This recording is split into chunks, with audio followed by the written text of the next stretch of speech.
Sudah kompak ya. Berarti pantunnya apa ini?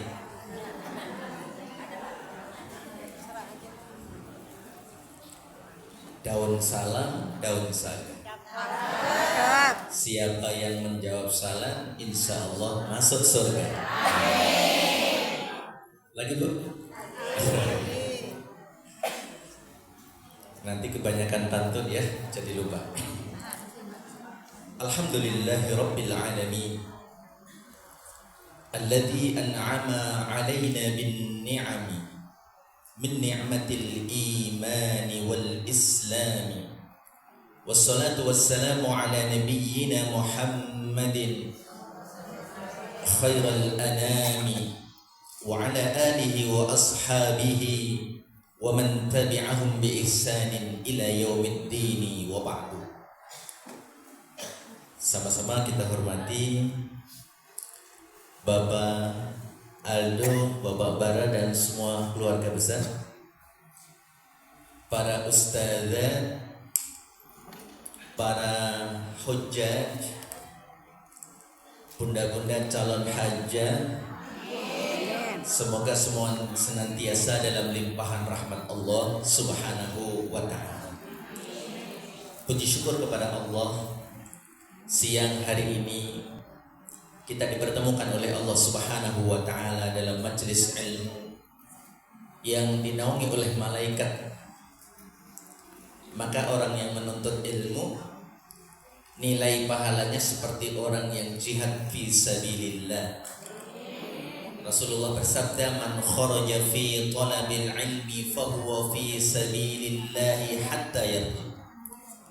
Barang siapa yang keluar dari rumahnya untuk menuntut ilmu, maka ia keluar fahuwa fi sabilillah, ia berada di jalan Allah Subhanahu wa ta'ala hatta yarji, sampai pulang dihitung. Mudah-mudahan pertemuan yang membawa manfaat dan barokah untuk kita semua. Salawat dan salam semoga senantiasa dilimpahkan kepada Nabi kita Muhammad sallallahu alaihi wa alihi wasallam yang menjadi teladan bagi kita semua. Sebelum kita melanjutkan pada tema yang akan kita kaji bersama, terlebih dahulu mari kita membacakan doa untuk almarhumah Bunda Laksmi binti Haji Zainur, Bapak Syafiq Umar bin Umar, Ibu Itomasitoh binti Haji Zainur, Ibu Cicih Sumihati binti Muhammad Soleh, dan Bapak Umar Fauzi bin Haji Khair. Semoga almarhumah dilapangkan kuburnya, diterangi kuburnya, dijadikan kuburnya riyadatan min riyadil jannah. Lahumul Fatihah. A'udzu billahi minasy syaithanir rajim. Bismillahirrahmanirrahim. Alhamdulillahi rabbil alamin. Ar-Rahmanir Rahim. Maliki yaumiddin. Iyyaka na'budu wa iyyaka nasta'in. Ihdinas siratal mustaqim. Siratal ladzina an'amta 'alaihim ghairil maghdubi 'alaihim waladdallin.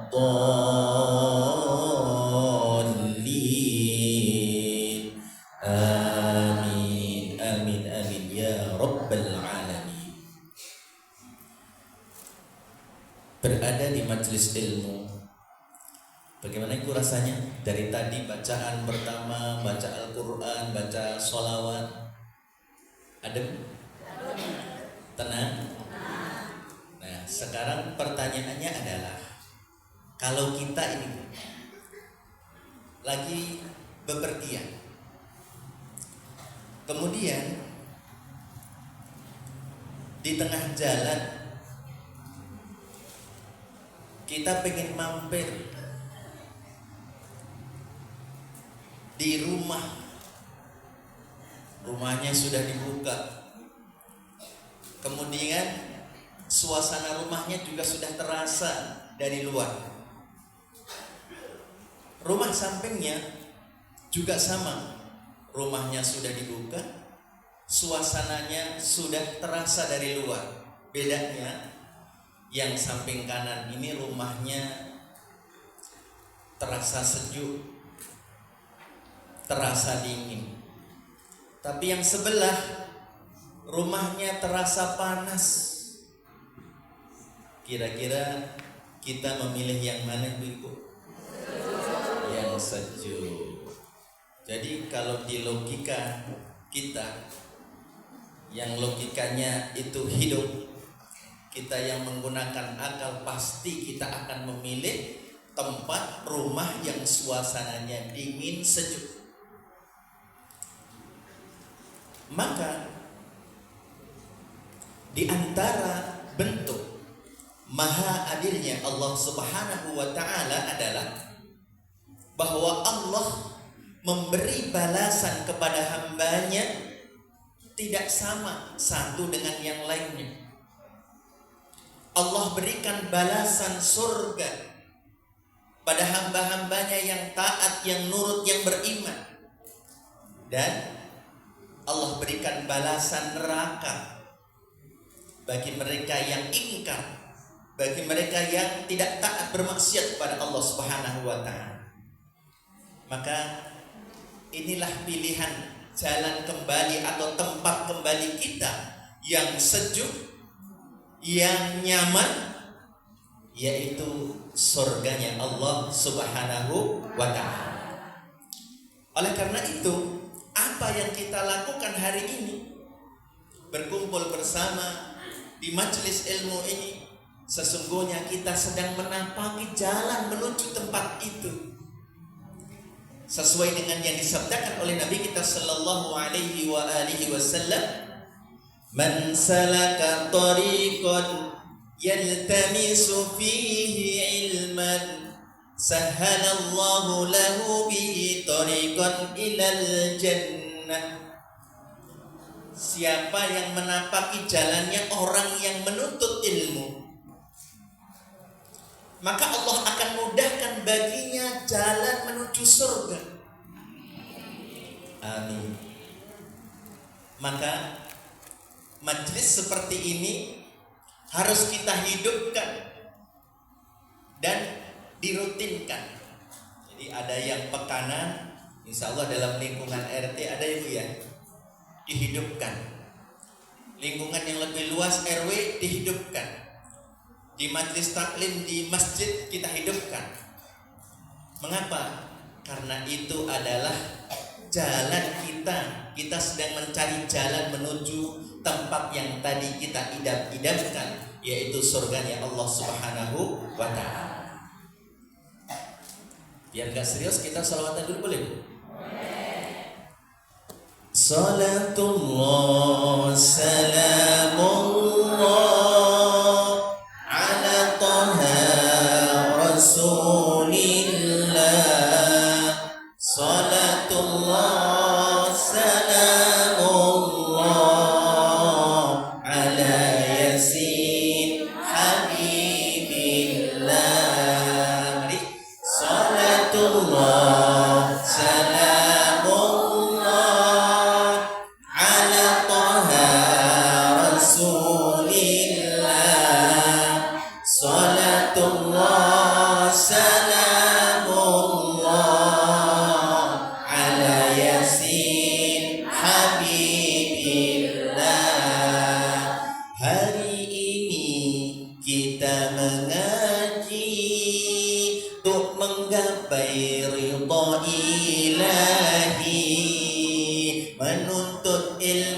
sepenuh hati agar hidup kita penuh arti. Salat Salatullah salamullah ala Taha Rasulillah.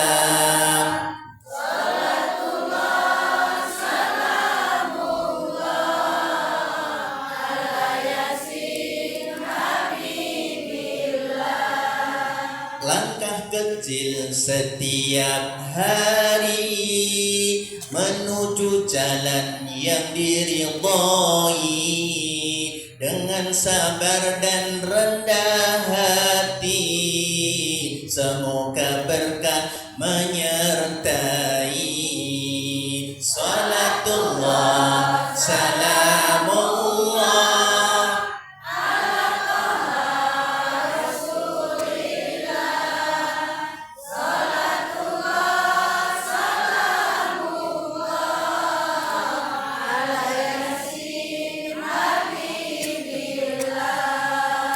Mari terus berbenah diri, jauhkan dosa dan iri hati, luruskan niat setiap hari agar selamat dunia akhirat nanti. Salatullah salamullah ala Taha Rasulillah.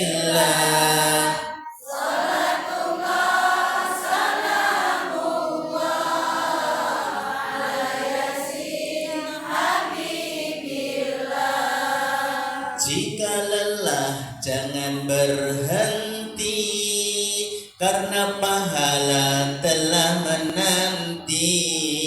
Setiap huruf yang kita kaji menjadi cahaya di akhirat nanti.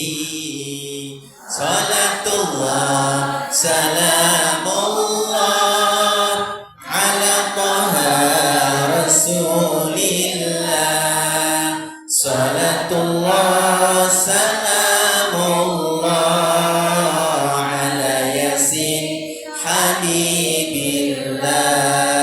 Salatullah salamullah ala Yasin Habibillah.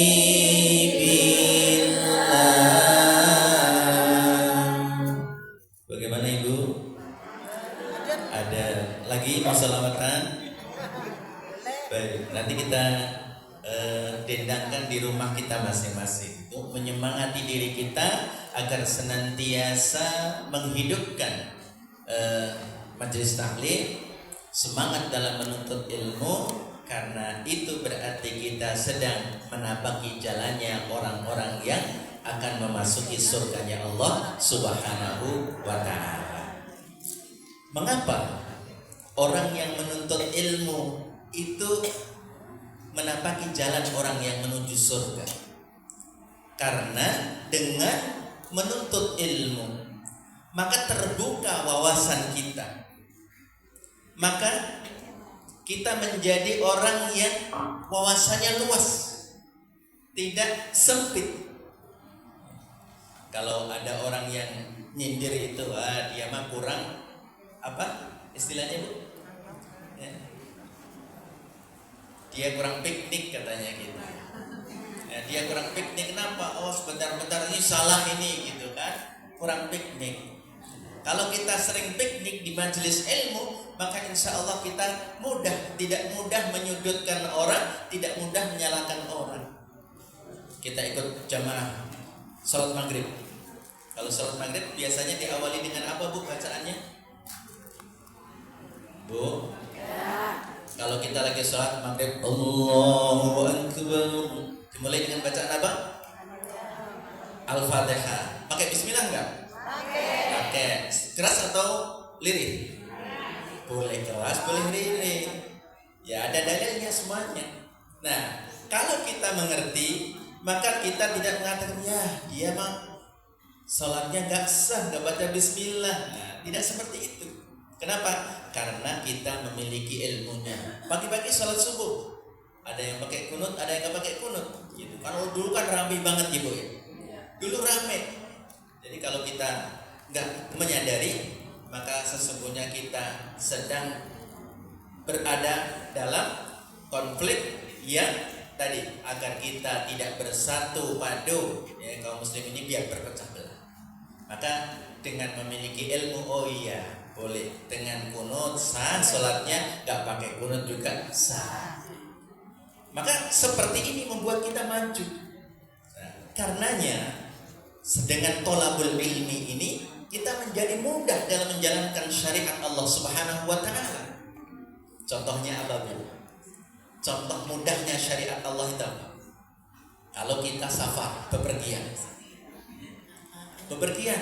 ada yang namanya jamak, menjamak sholat, yaitu mengumpulkan antara dua sholat, yaitu sholat zuhur dengan sholat asar, dilakukan di waktu zuhur, disebut dengan jamak takdim. Kalau dilakukan di waktu asar berarti jamak takhir.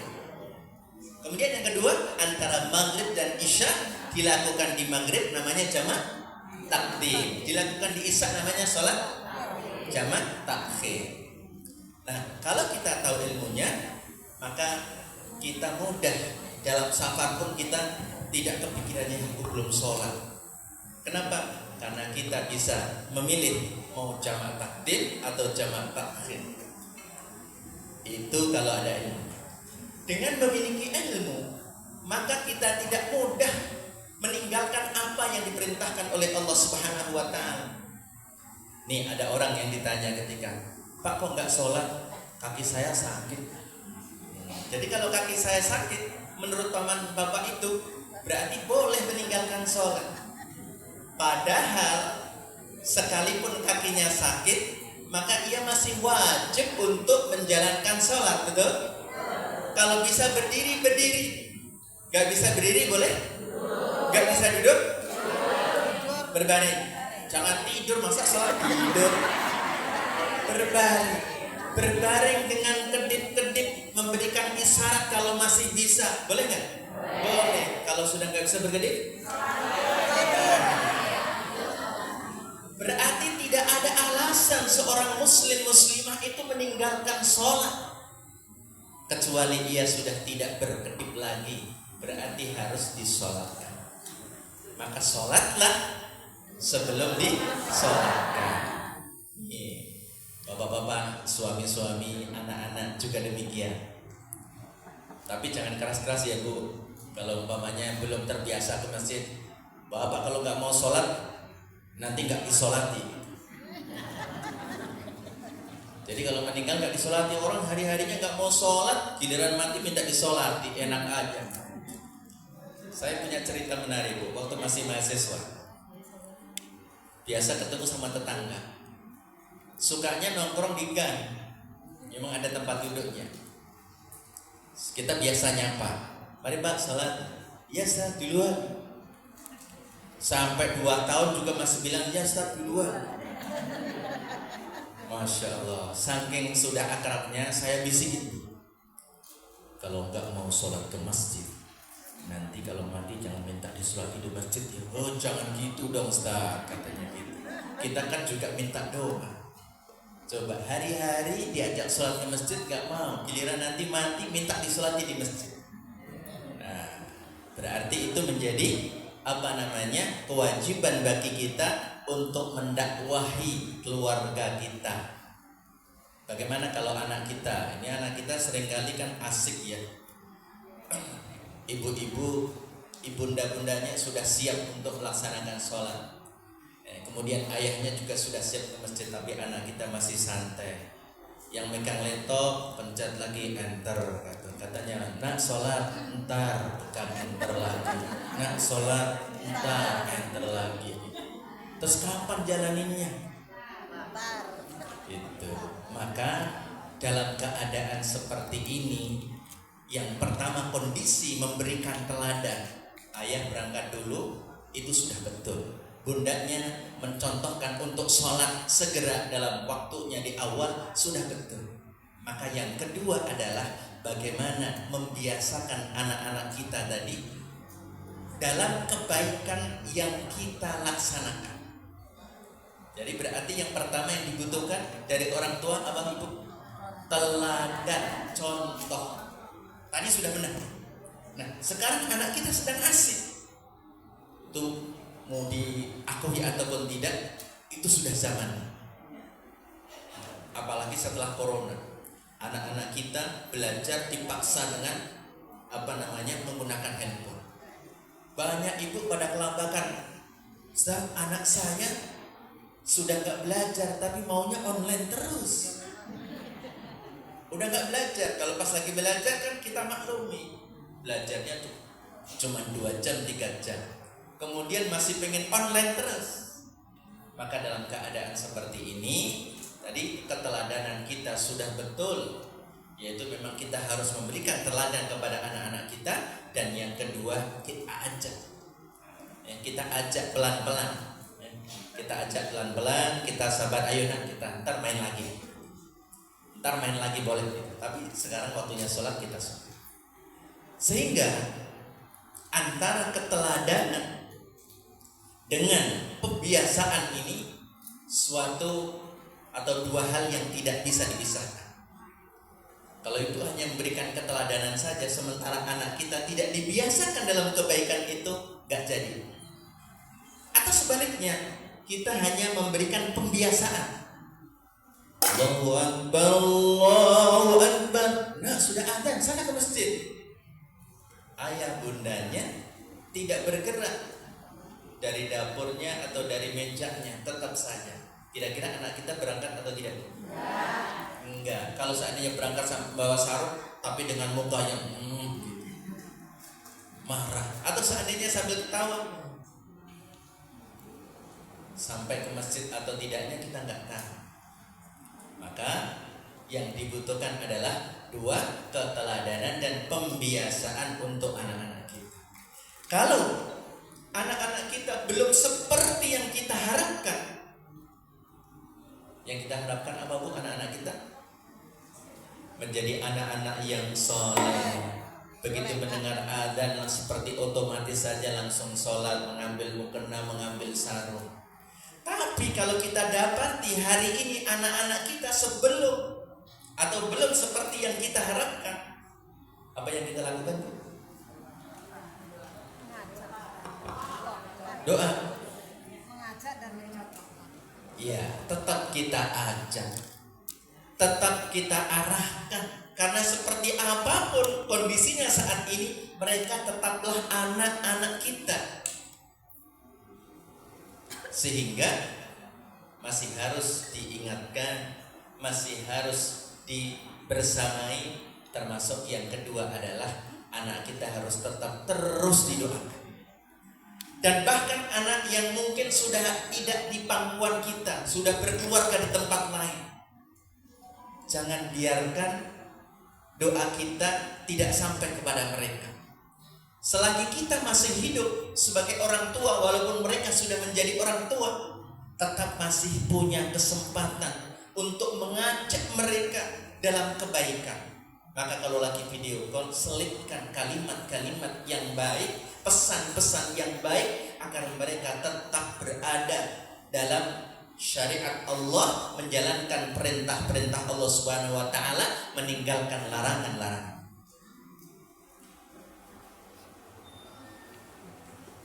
Kenapa? Karena ketika kita nanti sudah berbaring sendirian di sana, kira-kira apa itu yang kita harapkan? Apa bu? Dolar? Oh, bukan real juga ya? Bukan. Jadi yang kita harapkan ketika kita nanti sudah sendirian di sana, dari anak-anak kita, dari keluarga kita, adalah doa-doa mereka. Bukan dolar. Dolar udah gak laku lagi. Walaupun sekarang lagi tinggi, gak laku. Maka kalau kita ingin mendapatkan doa dari anak-anak kita, berarti kita perlu mencetak anak-anak yang nantinya mampu dan mau berdoa untuk kita. Kalau sekarang anak-anak kita tadi sudah besar, mungkin kemarin sempat terlewat, maka hari ini dan hari-hari di mana kita masih diberi kesempatan oleh Allah Subhanahu wa taala, kita selipkan nasihat-nasihat saat ia telepon atau kita menelpon, saat video call kita selipkan. Termasuk kita berpesan atau kita merasa bersalah dalam memberikan asuhan kepada anak kita, kemudian kita selipkan pesan-pesan. Hendaknya anak-anakmu, cucunya mama, kamu berikan bekal, bukan hanya pengetahuan, bukan hanya sekolah saja, tapi bekali ia dengan ilmu agama, dengan keimanan yang mantap. Karena hanya dengan itu ia bisa menjalani kehidupan dimanapun ia hidup. Sehingga pesan Rasulullah Sallallahu Alaihi Wasallam, taraktu fikum amrayni ma in tamassaktum bihima lan tadillu abada, kitaballahi wa sunnata rasuli. Aku tinggalkan dua hal, kata Rasulullah Sallallahu Alaihi Wasallam, yang siapapun berpegang teguh kepada keduanya, maka ia tidak akan pernah tersesat selamanya. Dua hal itu adalah Al-Quran dan As-Sunnah. Maka pesan-pesan kebaikan, pesan-pesan agama bagi anak-anak kita yang mungkin sudah berpisah dari rumah kita, hendaknya tetap diselipkan, tetap diberikan. Mudah-mudahan di saat kita mengharapkan doa-doa mereka, benar-benar doa mereka sampai kepada kita. Mereka mau berdoa dan doanya sampai kepada kita. Mengapa? Karena kehidupan setelah kematian kita ini lebih panjang. Ada yang umur 100 tahun, Bu? Belum ada katanya. Ada di daerah Jawa Timur seorang yang umurnya 137 tahun. Ketika ditanya, Pak, Bapak sudah berusia 137 tahun. Apa keinginan Bapak saat ini? Saya ingin mati aja. Ternyata sudah bosan juga hidup.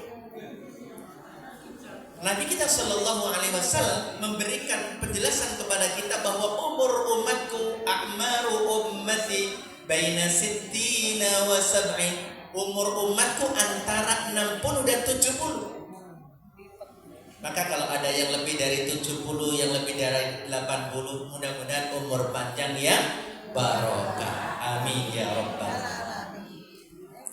Karena itu tadi pesan kebaikan, pesan-pesan ketaatan hendaknya terus disampaikan kepada anak-anak cucu kita.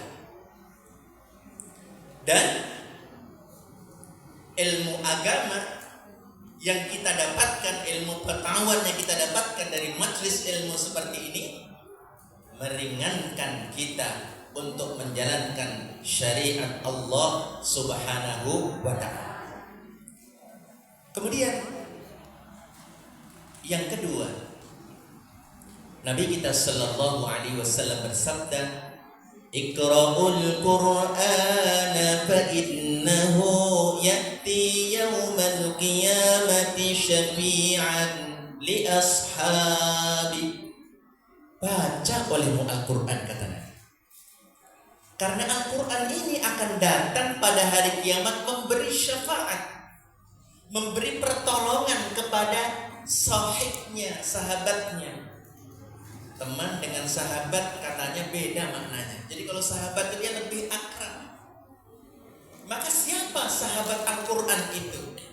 Mereka orang-orang yang senantiasa berinteraksi dengan Al-Quran, membaca Al-Quran. Bu, biasanya sehari berapa juz, Bu? Kok ketawa?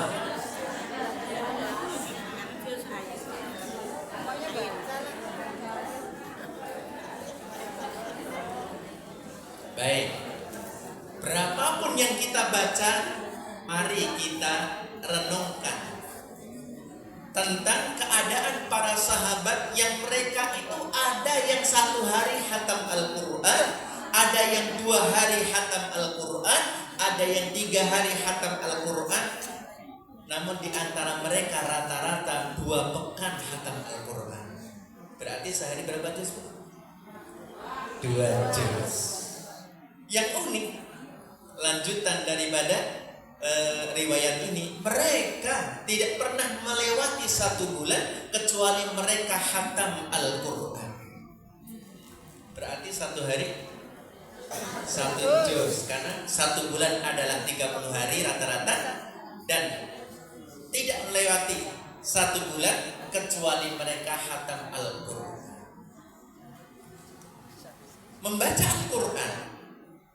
Membaca Al-Quran itu bukan ditanya berapa juznya,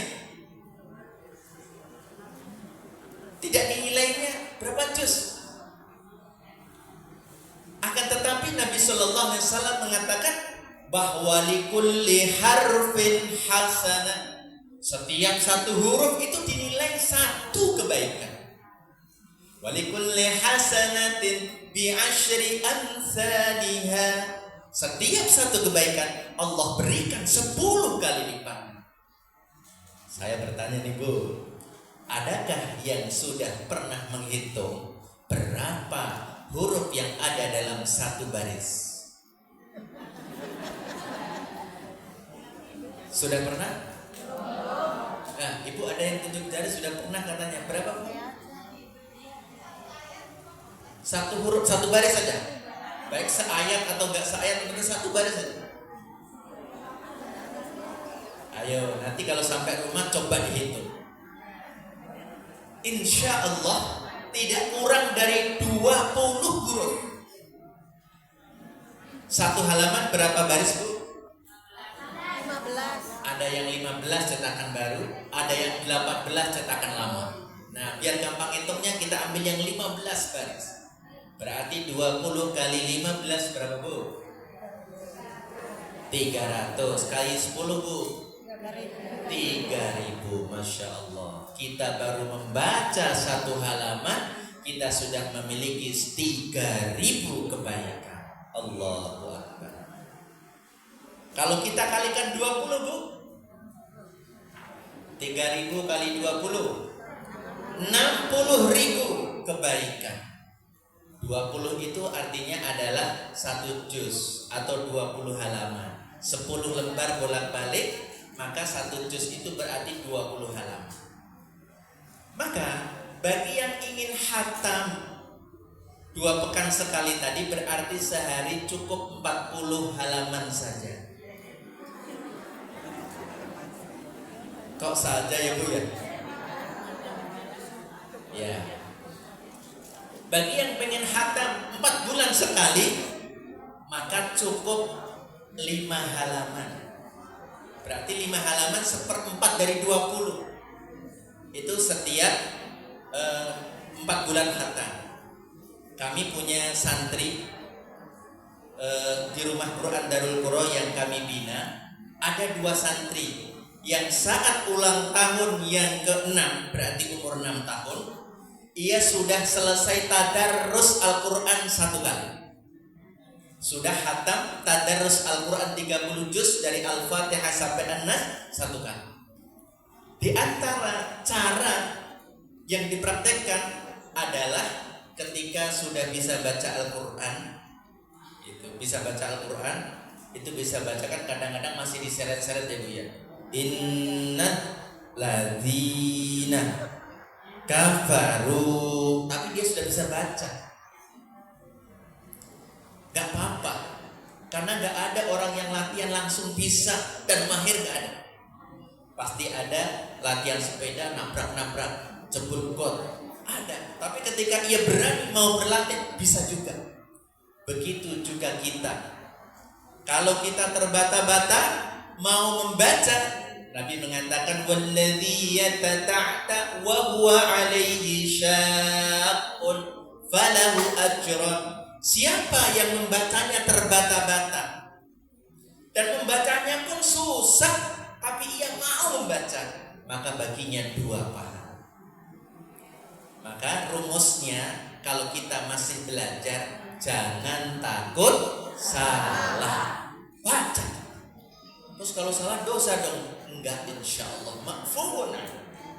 Apa yang salah saat kita masih belajar, insya Allah dimaafkan oleh Allah Subhanahu Wa Taala. Yang berdosa itu adalah kalau nggak mau belajar dan terus salah, maka dia berdosa. Jadi selagi kita masih belajar, maka jangan takut salah. Nah, dengan membaca, maka membaca itu sesungguhnya menjadi latihannya. Jadi kalau pengen lancar, ya banyak membaca. Termasuk tadi, umpamanya saya sudah 5 halaman, alhamdulillah, besok ditambah 7. Jadi tambah 2 halaman jadi 7. Ya Allah, nikmat banget yang baca Al-Quran. 1 huruf sama dengan 10 kebaikan, ditambah lagi. Belum lagi kalau ingat hadis tadi yang mengatakan bahwa Al-Quran akan datang pada hari kiamat memberikan syafaat, memberikan pertolongan kepada sahabatnya. Maka semangat.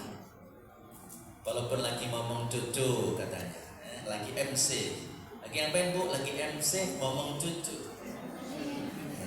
Maka kalau kita bacakan, kita lantunkan ayat-ayat Al-Quran, insya Allah jadi tenang cucunya. Ikut tenang. Apalagi kalau rewel, bacakan saja ayat Al-Quran, insya Allah nanti jadi tenang. Apalagi yang menyebut istilah, apa pak pekerjaannya? Saya mah pengacara katanya. Pengangguran banyak acara. Jangan. Kalau seperti ini kayak nggak jelas. Jadi yang dilakukan itu tergantung angin yang menerpa. Kalau lagi pak, lagi apa? Ya biasa pengacara. Yuk main catur yuk, main catur. Kemudian sudah main catur, kira-kira sudah sejam 2 jam. Sini ngopi-ngopi. Kan enak bu, kebayang ngopi hangat gitu kan. Pindah ke tempat lain, ngopi. Lagi apa? Ngobrol juga. Ini tadi main, kemudian yang ini pindah ngopi, ngobrol lagi. Masya Allah, umur kita terbatas. Kalau nggak jelas penganggurannya banyak, dari pengangguran yang banyak acara nggak jelas, maka akan sia-sia umur kita. Maka para ulama mengatakan al-waktu huwal hayat. Waktu itu adalah kehidupan kita. Berarti waktu itu adalah umur kita. Maka jangan sampai umur kita terlewat kecuali bernilai kebaikan, bernilai ibadah, bernilai kemanfaatan yang dirasakan oleh orang lain. Kalau kita baca Al-Quran tadi, manfaatnya untuk diri kita. Orang lain yang mendengarkannya insya Allah ikut tenang, termasuk cucu yang mendengarkan. Kalau kita mengajarkan, maka ini menjadi ilmu yang bermanfaat. Jadi yang pertama adalah belajar, dan kemudian kita mengingat bahwa Al-Quran, kita mulai dari interaksinya adalah membaca Al-Quran itu termasuk adalah berusaha untuk memahami makna yang terkandung di dalam. Bu, pernah mendengar kisah Nabi Ibrahim di Ismail dari mana? Dari mana bu? Dari cerita atau dari dongeng-dongeng? Pernah mendengar kisahnya Musa dan Fir'aun dari mana bu? Pernah mendengar kisahnya Yusuf dan Zulaikha dari mana bu? Masya Allah, semuanya ada dalam Al-Quran. Tinggal sudah kita baca belum terjemahannya. Nah, kalau tadi kan kita baru baca apa bu? Kita baru baca, yang kita hitung adalah baca hurufnya. Kita belum meningkat. Yang kedua adalah memahami makna yang terkandung di dalamnya. Minimal kita membaca terjemahannya. Ada ibu-ibu yang sudah pernah khatam membaca terjemahannya dari Al-Fatihah sampai An-Nas? Belum bu? Kok belum mulu dari tadi? Insya Allah habis pulang dari majelis taklim ini kita akan mulai. Mudah-mudahan ada Quran terjemah di lemari atau di rumah kita masing-masing. Ada. Jangan sampai Al-Qurannya masih klimis karena nggak pernah dibuka. Justru yang baik adalah kalau Al-Qur'annya lecek. Nanti cucu kita buka, Masya Allah, Al-Qur'annya sampai lecek ini, ya Allah, nenek kakek ini pada buka, alhamdulillah. Silahkan dimulai untuk membaca ayat per ayat. Kita baca ayat per ayat. Sekarang kita berhitung. Memang kita hidup ini harus selalu berhitung. Baik berhitung dengan uang yang ada, atau berhitung dengan umur yang Allah berikan kepada kita.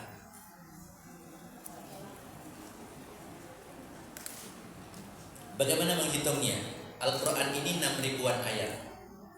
Kalau setiap hari kita bisa membaca 5 ayat saja, kemudian kita kalikan 1 bulan, maka kita membaca 1 bulan 150 ayat. Kalikan 1 tahun, Bu, 12 bulan, maka akan menjadi 1800 ayat. Sehingga 6000 ayat itu tidak akan pernah lebih dari 3,5 tahun kita sudah selesai. Itu kalau kita rencanakannya, Bu, ya. Sehingga nggak pengacara. Pagi-pagi sudah rapi semuanya, alhamdulillah. Duha buka 5 ayat, alhamdulillah. Sore-sore sudah siap untuk hidangan sore, kita buka lagi 5 ayat. Ternyata sehari bisa 10 ayat lebih. Apalagi kalau kita baca surat ayat-ayatnya pendek. Ar-Rahman 'allamal Qur'an. Ya Allah, kita baca enak. Artinya juga pendek-pendek. Rasanya kalau hanya baca 5 ayat kita sayang, pasti kita habiskan. Apalagi ayat yang diulang, fabi ayyi ala'i rabbikuma tukadziban, 31 ayat. Ini berarti sudah terulang-ulang, sehingga sayang kiranya kalau hanya 5 ayat. Maka mari kita niatkan, insya Allah sepulang dari sini, bismillah, kasih tanda. Antara tanda bacaan membaca tadarus dengan bacaan tanda membaca terjemahannya harus beda, biar gak lengkap-lengkap. Insya Allah sebelum nanti Allah memanggil kita sudah tamat. Bunda-bunda solihat yang dimuliakan oleh Allah Subhanahu wa ta'ala, kita dari 2. Kemudian yang ketiga adalah tadi kita memperbanyak sedekah jariyah. Jadi selagi ada kesempatan, kita punya berapapun harta yang kita punya, kemudian kita sisihkan sebagiannya sebagai sedekah jariyah, ia termasuk amal yang jariyah, itu mengalir pahalanya. Walaupun kita sudah meninggalkan dunia ini, tapi pahalanya terus. Kemudian ilmu yang bermanfaat. Ilmu yang bermanfaat tidak selalu ilmu agama. Ilmu apa saja kalau ia bermanfaat, membuat orang itu melakukan kebaikan, ketaatan kepada Allah Subhanahu wa ta'ala, maka ilmunya bermanfaat. Contoh, punya ilmu tentang membuat tempe mendoan, di-share, kasih tahu. Nah, kamu sudah bisa bikin tempe mendoan belum? Ini untuk pasangan muda, Bu. Anak-anak kita pengen cari tahu cara membuat tempe mendoan, cari di Google cara membuat tempe mendoan, ketemu. Wah, aku bisa. Maka ilmu yang dibagikan kepada yang lainnya itu menjadi jariyah bagi kita.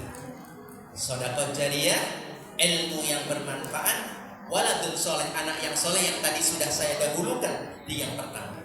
Terakhir, jangan lupa untuk kita terus berdoa untuk kebaikan kita, untuk kebaikan keluarga kita, untuk kebaikan anak cucu kita. Meneladani Nabiullah Ibrahim yang tidak saja berpikir untuk dirinya ketika Allah mengatakan, aku akan jadikan kamu pemimpin wahai Ibrahim. Ya Allah, kalau begitu jadikan juga anak keturunan kami. Itu Nabi Ibrahim minta. Maka kita akan mendapati begitu banyak doa-doa Nabi Ibrahim untuk dirinya, untuk keluarga dan anak keturunannya, bahkan untuk negeri Mekah yang mana keluarga daripada Nabiullah Ibrahim itu tinggal. Mudah-mudahan dari majelis ini kita terus menapaki jalan orang-orang yang menuju surganya Allah Subhanahu wa ta'ala, dan di antara mengisi waktunya adalah tadarus. Tadarus adalah bagian dari zikir kepada Allah Subhanahu wa ta'ala. Dan kalau kita tadarus itu mungkin terbatas, maka kita bisa melakukan zikir kepada Allah dalam bacaan yang subhanallah, alhamdulillah, la ilaha illallah, Allahu akbar, dibaca satu-satu atau digabungkan subhanallah walhamdulillah wa la ilaha illallah, Allahu akbar, langsung 4 boleh. Maka itu yang paling mudah untuk kita lakukan. Termasuk mungkin yang sudah tidak nampak lagi ayat-ayat ini untuk kita baca, maka masih ada kesempatan untuk beribadah kepada Allah dalam bentuk zikrullah yang bisa kita lakukan di mana saja, di jalan, saat berkendara, bahkan saat masak, lagi motong kangkung, subhanallah, astagfirullah, dan seterusnya. Itu yang bisa saya sampaikan dalam kesempatan kali ini, mudah-mudahan bermanfaat. Bila ada salah hilaf mohon dimaafkan. Al-afu minkunna, wassalamu alaikum warahmatullahi wabarakatuh.